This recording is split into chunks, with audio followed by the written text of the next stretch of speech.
현장을 어떻게 변화시킬 것인가?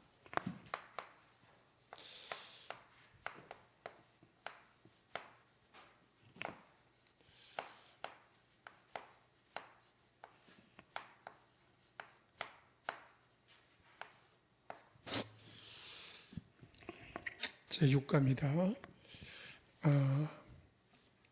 그 전에 주일 우리는 237을 살리는 영적 의사다.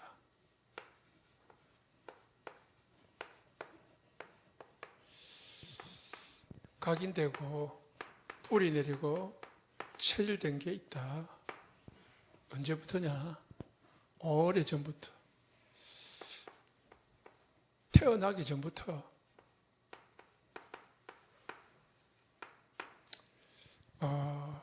복음 듣기까지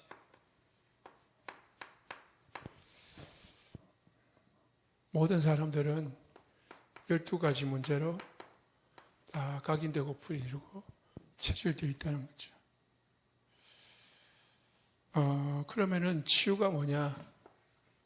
치유라는 것은 이 각인 뿌리 치유를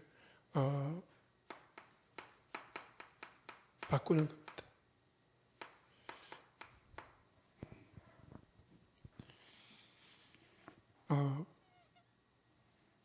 각인 뿌리 체질이 12가지 쪽으로 잡혀 있으면은 결과로 그 결과 그 열매를 먹고 사는 거죠.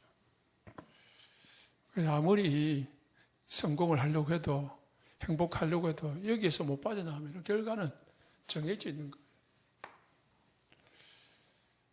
거예요. 성공할 수 있습니다. 그런데 나중에 결과가 정해져 있고 혹시 이 세상에서 잘 살다가 죽더라도 결국은 우리는 이 세상으로 끝나는 게 아니거든요. 저 세상 영원히 죽지 않는, 꺼지지 않는 불 가운데 빠지는 거예요. 여기서 사는 것은 80, 90입니다. 그러나 그거는 영원한 거거든요. 바꾸는 겁니다. 각인 뿌리 체질을. 여기서 빠져나오는 겁니다. 그러니까 뭘 가지고 바꾸냐? 어떻게 해서 빠져나올 수 있습니까? 말씀으로 바꾸는데 말씀에 집중할 때, 말씀을 나에게 적용할 때, 그게 뭡니까? 그 방법이 묵상이라는 거죠.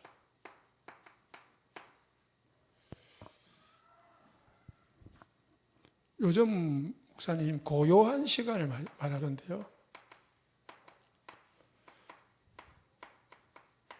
어제도 고요한 시간 이야기하시던데 고요한 시간이라는 것은 하나님과 나만의 시간뿐만 아니고요. 나의 이 마음 상태, 내가 지금 계속 잡혀있는 생각을 들어볼 수 있는, 깊이 점검해 볼 수 있는 시간을 말하는 거예요.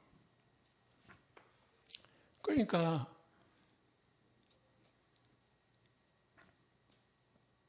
이 하나님 앞에 뭐요?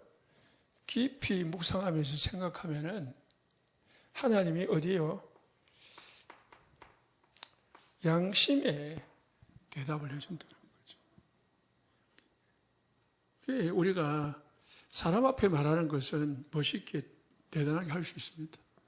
그런데 우리가 우리 마음의 속에 있는 양심에 딱 세보면은 거짓말을 못해요. 그리고 하나님 앞에 거짓말을 못하죠. 이게 이제 이래야 치유가 되는 거죠. 그러면 이제 본론이 잡으면 됩니다. 하나님이 주신 3가지, 그 빼앗긴 거, 그리고 회복할 거. 자, 오늘은 현장을 어떻게 변화시킬 것인가? 우리 신앙생활은 현장 생활입니다. 불교는 산에서 하잖아요. 그런데 우리는 하나님의 말씀과 현장이, 내 삶이 같아져야 돼요. 그래야 진짜 하나가 되는 거죠. 지난주 메시지 있잖아요. 하나님의 말씀과 내 삶이 같아져야 되는 거예요. 그게 진짜 응답인 거예요. 그런데 말씀은 말씀이고 나는 나다. 심지어는 성경에 나오는 모든 사건과 인물이 뭐요? 내 사건이 되고 나의 내가 돼야 돼.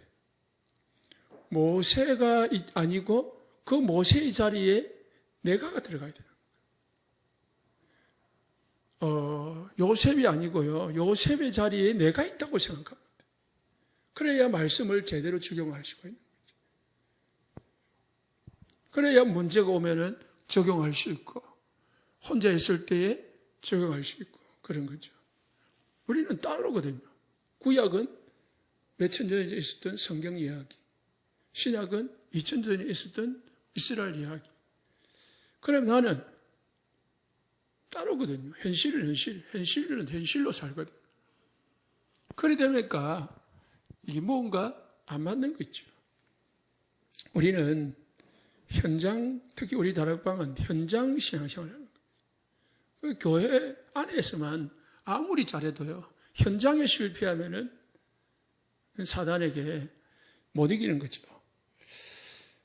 구원받은 성도가 명심할 것은 하나님의 능력과 기적이, 하나님은 능력과 기적의 아버지다.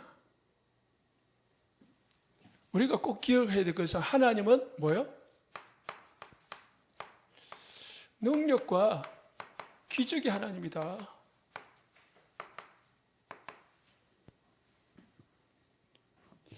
지금도 하나님은 살아서 역사하신다. 그게 이제 믿음의 바탕이 되고 배경이 되겠죠. 우리 일꾼들이 몇 가지 질문을 할 게 있습니다. 첫 번째가 살아계신 하나님의 임재, 살아계신 하나님을 살아계신 하나님 임재를 함께 한다는 것을 체험 느끼고 있는가? 이걸 나 자신을 자꾸 질문해야 돼요. 다른 사람 이전에 나를 질문해야 되는 거죠. 시편 23편 1절에 여호와는 나의 목자시다. 다른 사람 목자가 아니고 다윗은 뭐예요? 여호와는 나의 목자시다. 내가 엄침한 골짜기를 알지라도 그랬거든요. 저기 서울 쪽에 언약과 꿈의 꿈교회라고 우리 다락방 교회가 있어요. 그 목사님이 간증을 하는데요. 목회를 40 중반에 넘어서 신학교를 갔대요. 그전에는 회사를 다녔는데, 그분은 결혼을 해가지고요. 결혼하기, 예수 믿기 전까지 예수에 대해서, 쉽게 말하면은 바늘을 찔러도 피 하나 안 날 만큼 얼마나 예수에 대해서 거부 반응이 심했는지 사모님 그때는 이제 부인이죠. 부인을 얼마나 두들겨 패고 핍박을 했는지, 그 부인이 자살을 해버렸다는 거라. 핍박을 받아. 너무 핍박을. 그래가지고요, 본인 말로 한 2000m 되는 거리를 부인을 안고 뛰었다는 거, 병원으로. 뛰어가지고 병원에 이제 넣어놓고 사람이 이제 이 별일 없을 때는 그렇게 핍박했는데 하나님이 극적인 사건을 만들더라는 거예요. 그래서 병원에 이제 넣어놓고 자기는 그 앞에서 지금까지 하나님을 찾아본 적이 없는데 하나님 한 번만 살려달라고. 한 번만 살려달라고. 자기는 기도는 아니죠. 아마. 그냥 그걸 했대요.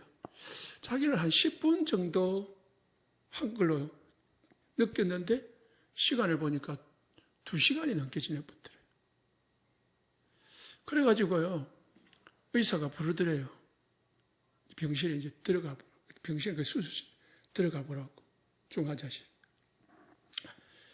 그래가지고요. 이제 죽었으면은 자기는 이제 간접 살인자라. 그래서 들어가기 전에 하얀 가운으로 덮여놓으면 죽은 거고 얼굴이 보이면은 살한 건데 너무 긴장이 돼가지고 문을 못 열고 배꼽 쳐다보니까 얼굴이 보이더라는 거예요.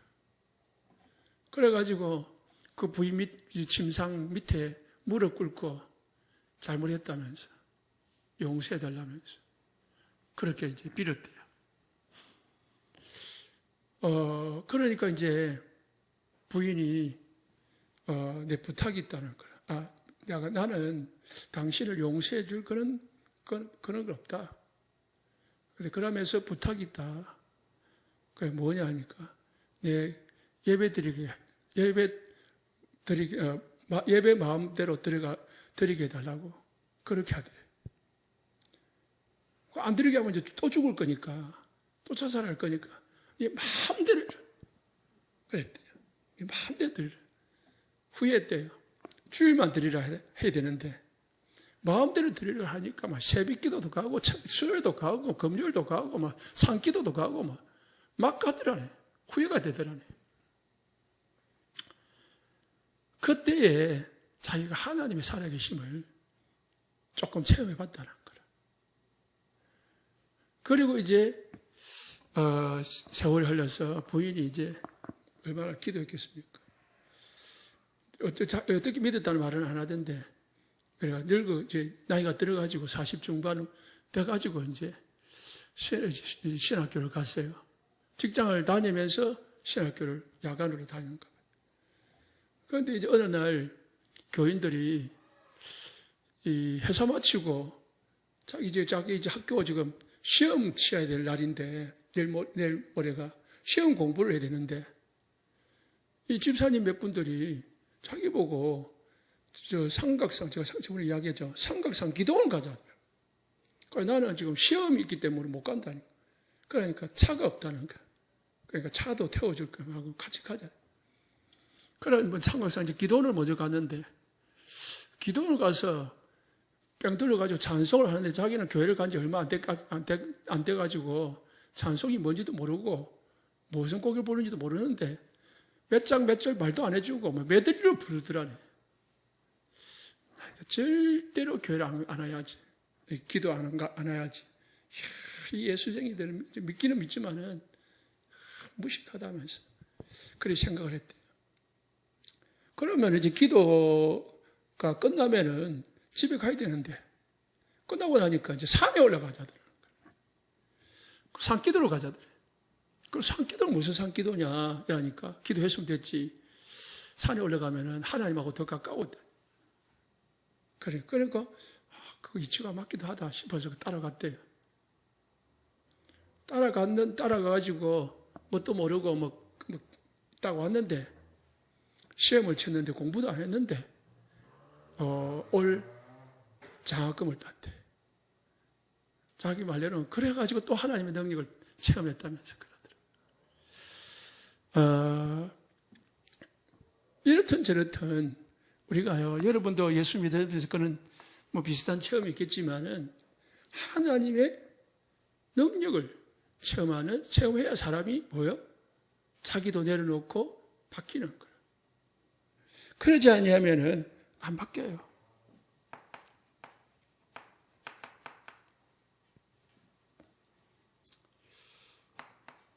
모세야, 모세야.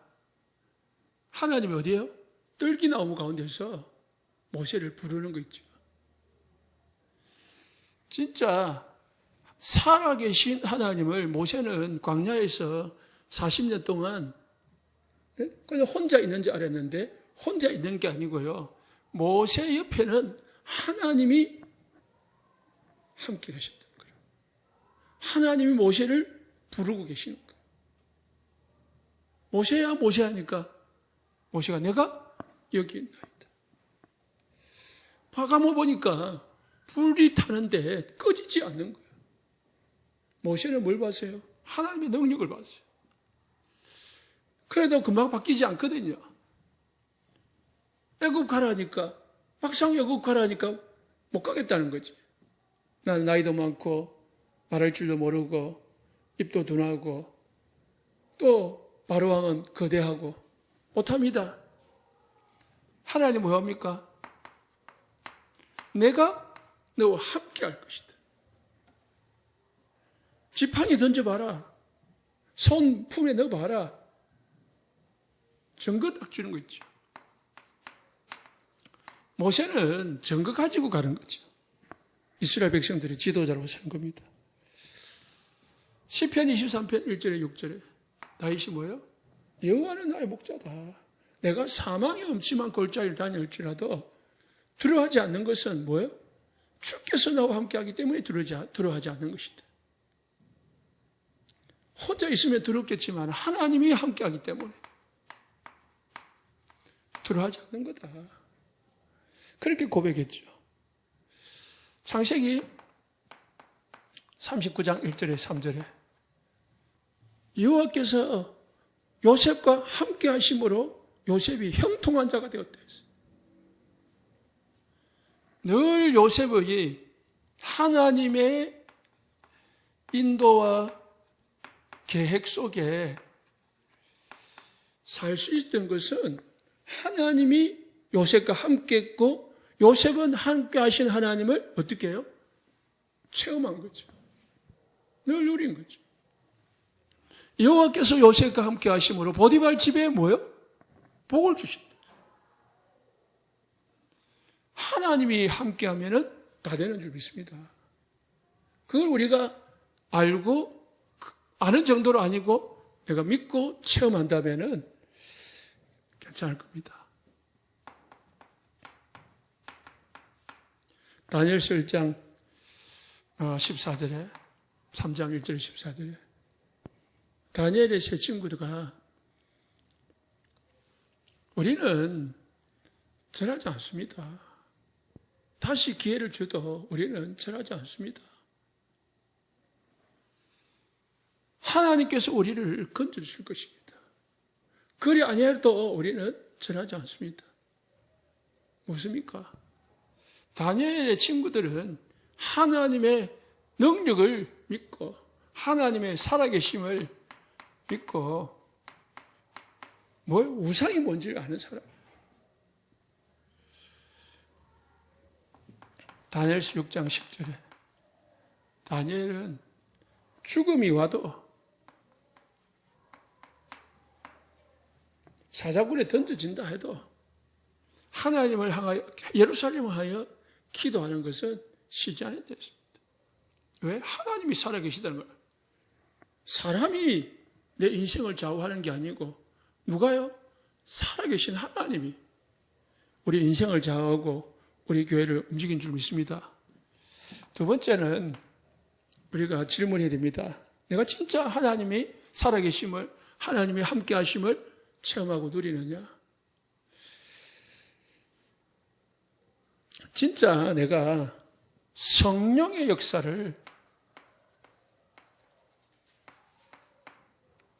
믿고 체험하느냐?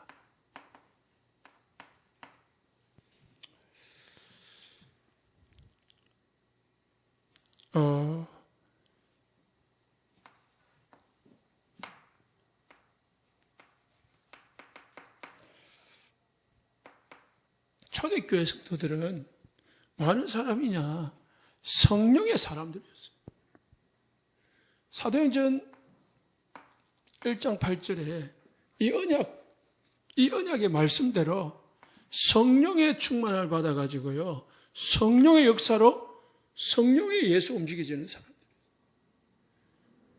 그러니까 이 사람들을 하나님이 안 쓰실 수가 없는 거죠. 다락방에서 가장 중요한 부분이 뭐냐? 마가다락방에서 이 성령의 역사는 거죠. 그래서 다른 말로 하면 성령 역사하면은 다 된다는 거죠. 그래서 예수님이 예루살렘을 떠나지 말고 아버지의 약속하신 것을 기다리라고 한 이유가 그런 거예요. 쉽게 말하면 너희들 뛰어다니고 해도 소용없다. 성령 역사 아니하면 안 되는 거다. 그러니까 성령 역사할 때까지, 성령이 임할 때까지 기다리라고 약속하고. 그래서 우리가 붙잡아야 될 중요한 부분이 뭐냐?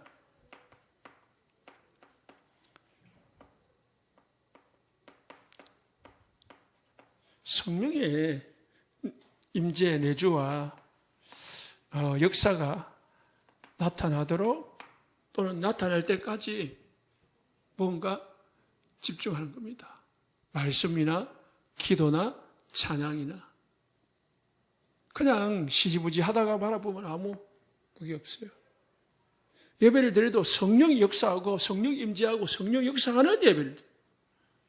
뭔가 찬양을 하고 기도를 해도 성령 역사하는 그를 집중을 해야 되는 거죠. 성령 역사할 때까지 어떻게 보면은 지속해야 되는 거죠. 세 번째로, 그래야 성령 역사가 나타나야 뭐예요? 진짜 이제 하나님의 능력이 보여지는 거죠. 세 번째 질문은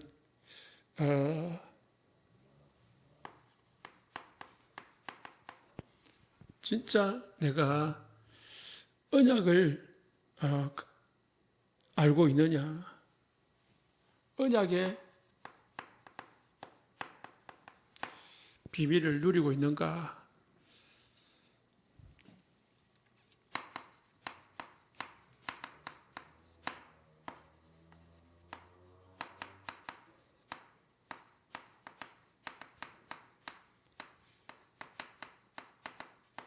성경 전체는 언약이에요. 그래서 언약의 책이라고 하는데, 이 언약 속에, 언약의 흐름 속에, 언약의 비밀 속에 내 삶이 들어가 있는가? 그게 질문해야 됩니다. 그냥 아무 방향 없이 하면은 안 되겠죠. 두 번째, 그러면은 이제 우리가 현장을 어떻게 변화시킬 것인가?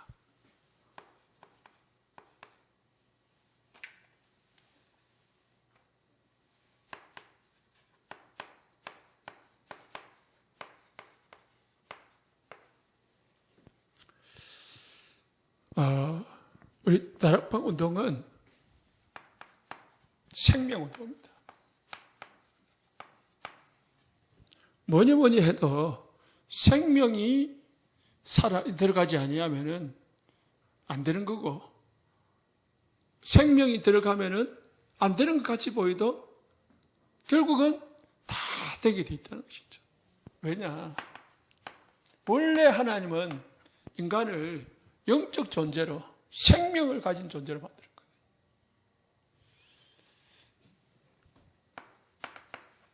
생기를 그 코에 불어넣었다 했습니다. 그래서 생명이 됐다. 살아있는 생명을 가진 영이 됐어요. 하나님이 함께하는 영적인 존재가 된 거죠. 그런데 이 사단이 하나님과의 관계를 끊어버렸습니다.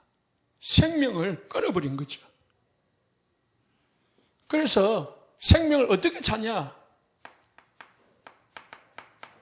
영접하는 자, 그 아들을 믿는 자들에게 예수 믿을 때의 생명이 회복됩니다.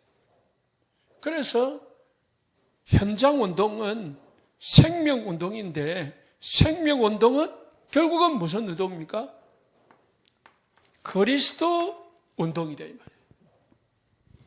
예수 그리스도가 아니면은 생명이 살아나지 못해요. 두 번째, 어떻게 현장을 살릴 것인가, 변화시킬 것인가? 생명만 들어가면은 바뀐다는 거죠. 아무리 겨울같이 이렇게 추워도요, 생명이 있기 때문에 봄이 오면은 들판은 바뀝니다.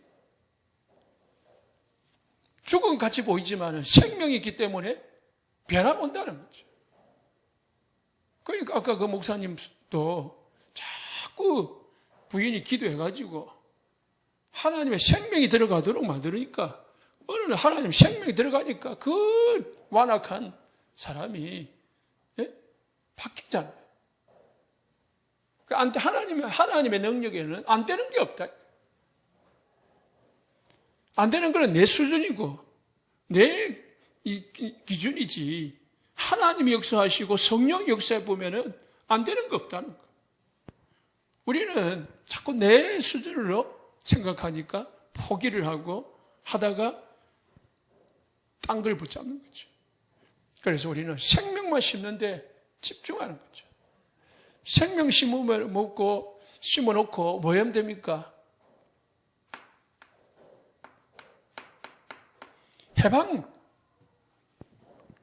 해방받도록. 해방받다는 말은 좀 평안을 누리도록. 그 평안의 방법이, 해방의 방법이 임마누엘, 하나님이, 살아계신 하나님이, 천지를 창조하신 하나님, 진짜 나와 함께 하신다면 평안하죠. 진짜 믿는다면. 로마서 8장 1절에 2절에 그리스도 예수 안에 있는 자에게는 생명의 성령의 법이 죄와 사망의 법에서 너희를 해방하였느니라. 요한복음 14장 16절에 17절에 성령이 함께한다. 영원토록. 성령이 함께하니까 사단이 못 건드리죠. 오늘 본문 말씀에 성령에 힘입어 귀신을 쫓아낸 것이면 하나님의 나라가 이미 너에게 임하였느니라. 28절.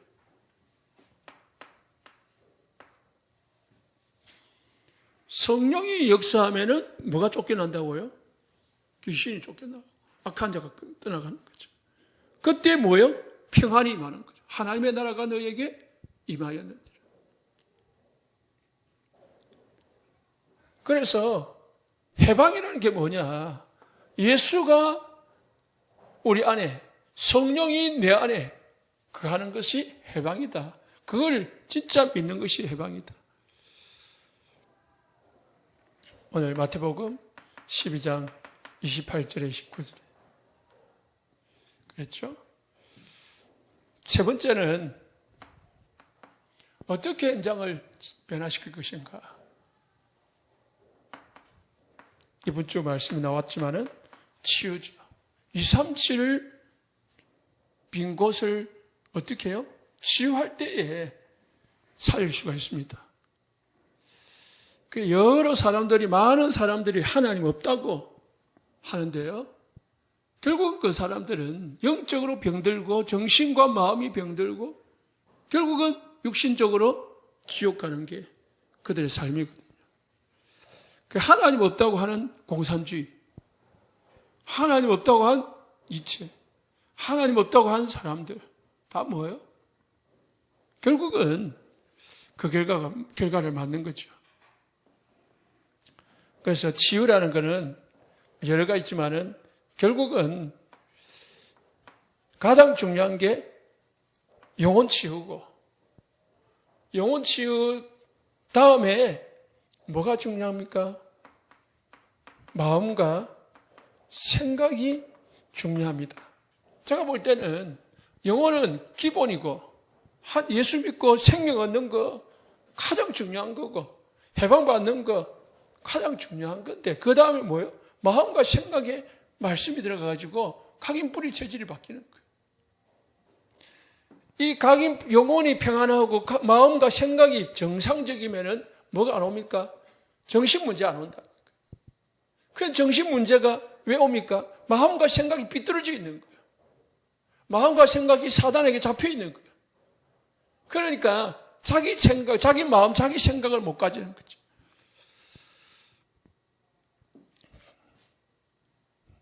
그러다 보니까 육신의 질병도 오더라는 거예요.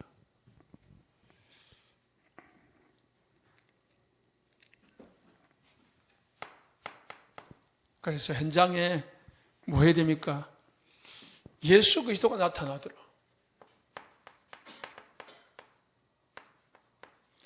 예수 그리스도가 나타나는 것은 예수 그리스도가 증거되도록. 그걸 뭐라 합니까? 전도 선교라고.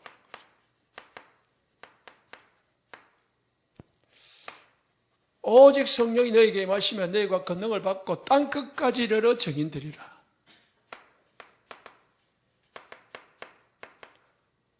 모든 민족으로 제자를 삼아.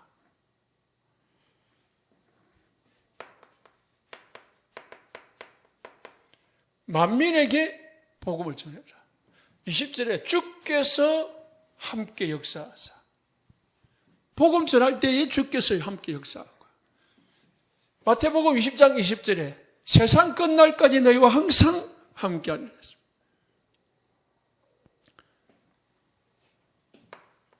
사도행전 8장 4절에 8절에 빌립은 아무도 가지 않는 사마리아로 가서 복음을 전했습니다.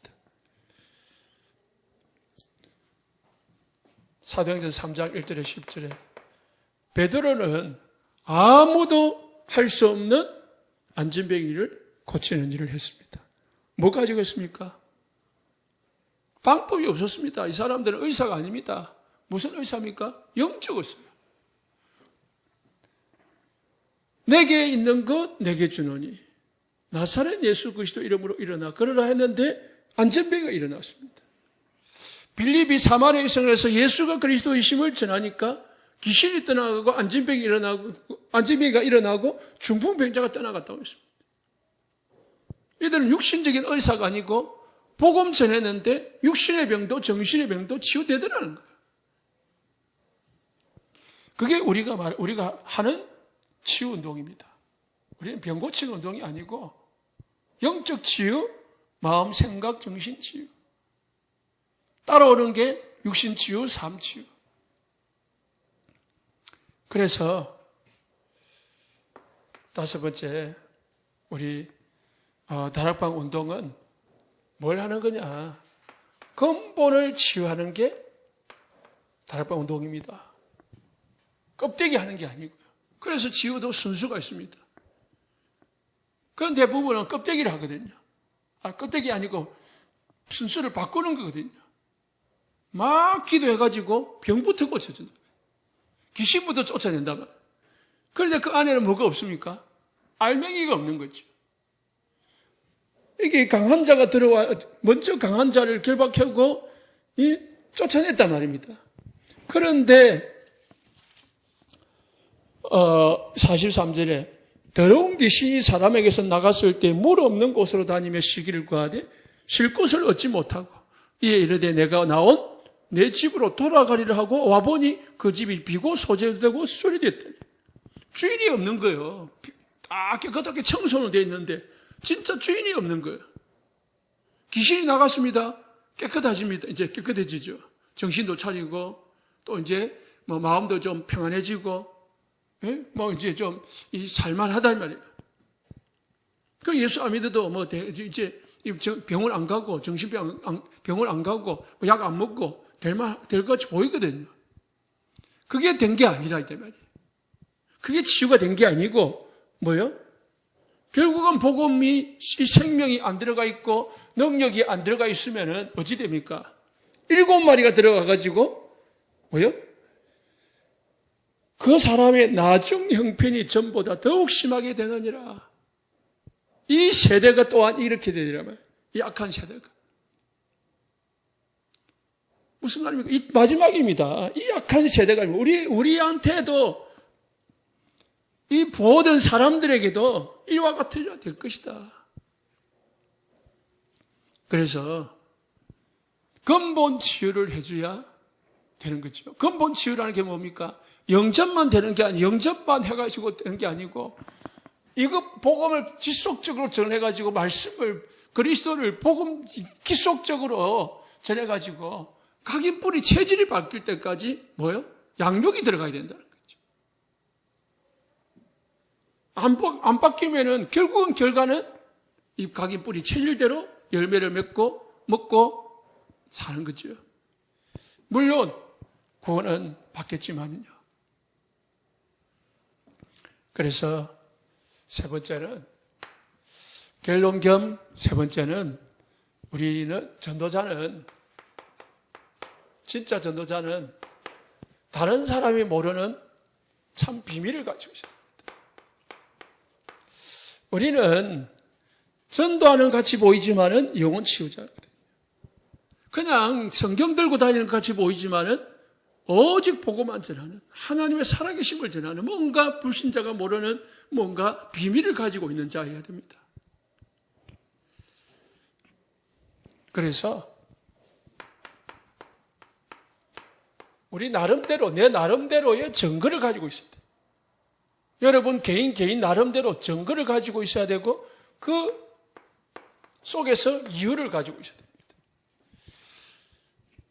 류 목사님은 6교회를 다니면서 복음이었구나.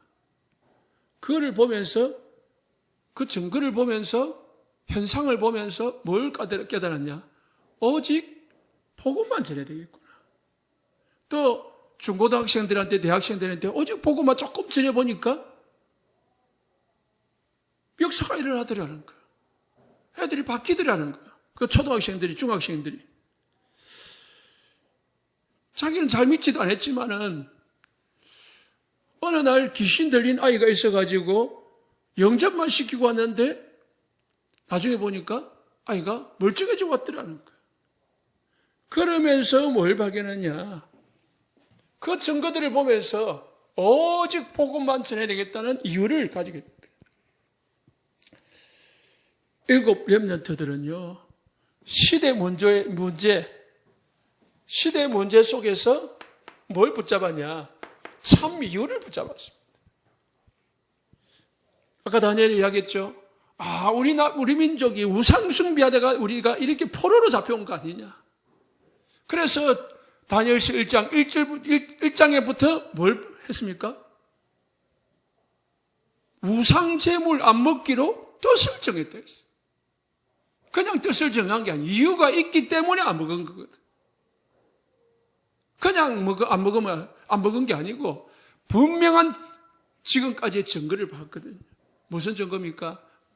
우상숭배해가지고 망하는 증거를 봤거든요.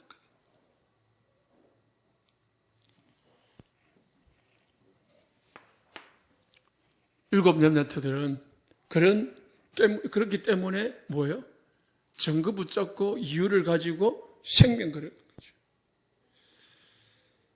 거죠. 하나님은 우리를 빛의 자녀로 부르셨습니다. 너희는 세상에 빛이 될 거예요. 그러면 왜 빛으로 부르십니까? 이 세상은 흑암 어둠이거든요. 흑암으로 덮여있기 때문에 우리를 빛으로 부른 거죠.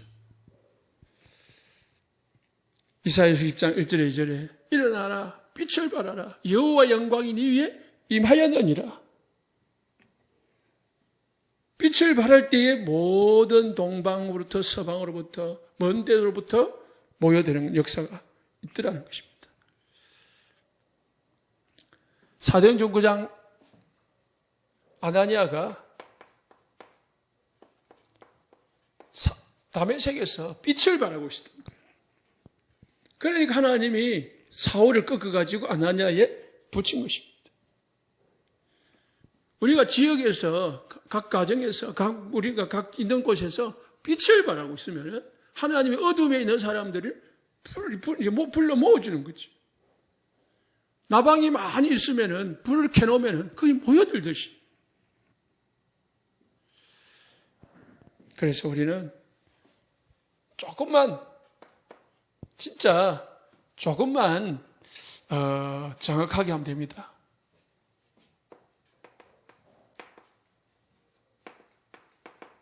뭐요? 138. 오직 예수 그리스도, 오직 하나님 나라, 오직 성령, 이 약속을 딱 붙잡고 여기에 집중하고 여기에 다 깨끗하게 하시는 거죠. 그러면서 우리는 나만의 비밀을 가지고 있어야 되겠습니다.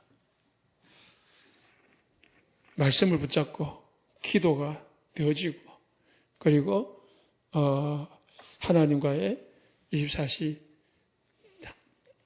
교제가 되어지고 누림이 되어지는 그런 응답 속에 있는 저와 여러분 되시기 바랍니다. 기도하겠습니다.